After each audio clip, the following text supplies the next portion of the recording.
Unit 3. 8. An interview with a biographer.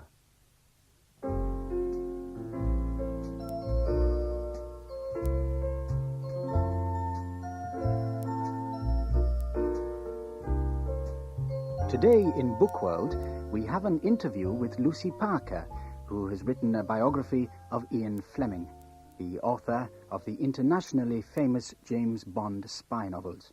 Welcome, Lucy.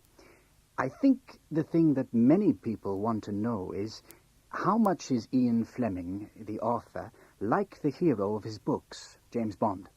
Oh, a lot, I think. We can see a lot of James Bond in Ian Fleming's life. Mm-hmm.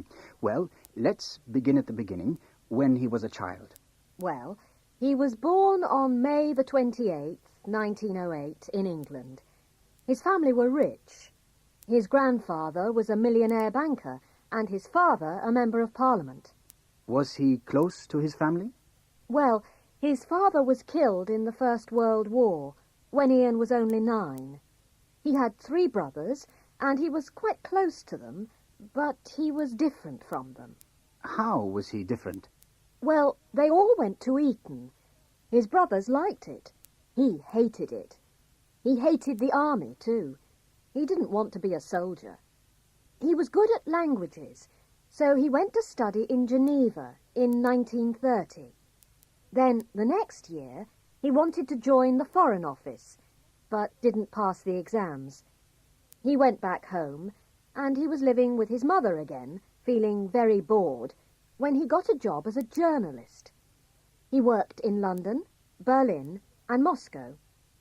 Then he worked as a stockbroker, and he was doing this when the Second World War started. That's when he started working in the world of spies. What did he do? Well, he joined Naval Intelligence and had a lot of contact with MI5 and the Secret Service. He went on secret missions to North Africa, Lisbon, and America. Ah, that sounds like James Bond. What about his life when he wasn't working? Well, he was a good-looking man. He loved money and had an expensive way of life. He always dressed very carefully. He had a lot of girlfriends. He didn't marry until he was 43. He drank a lot, gin, martini, vodka, and he smoked 60 cigarettes a day. Probably as a result of this, he had a bad heart from quite a young age. I see. But what about his writing? When did that start? After the war. He went to Jamaica and loved it, and decided to buy some land by the sea and build a house. He called it Goldeneye. And in Jamaica, in 1952, 3 very important things happened. He got married, he had a son, and he started writing about James Bond. His first book was Casino Royale. Then his second book was Live and Let Die in 1954. Yes, and I believe there were 12 more James Bond books after that. Yes, indeed. 14 altogether before his death in 1964. His last book was The Man with the Golden Gun. Did he ever meet Sean Connery, who played James Bond in the first films? Yes, he did.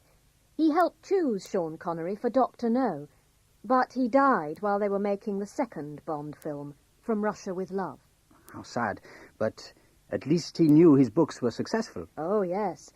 40 million sold at the time of his death. Amazing. Thank you very much, Lucy. It's very interesting to hear about the man who created James Bond.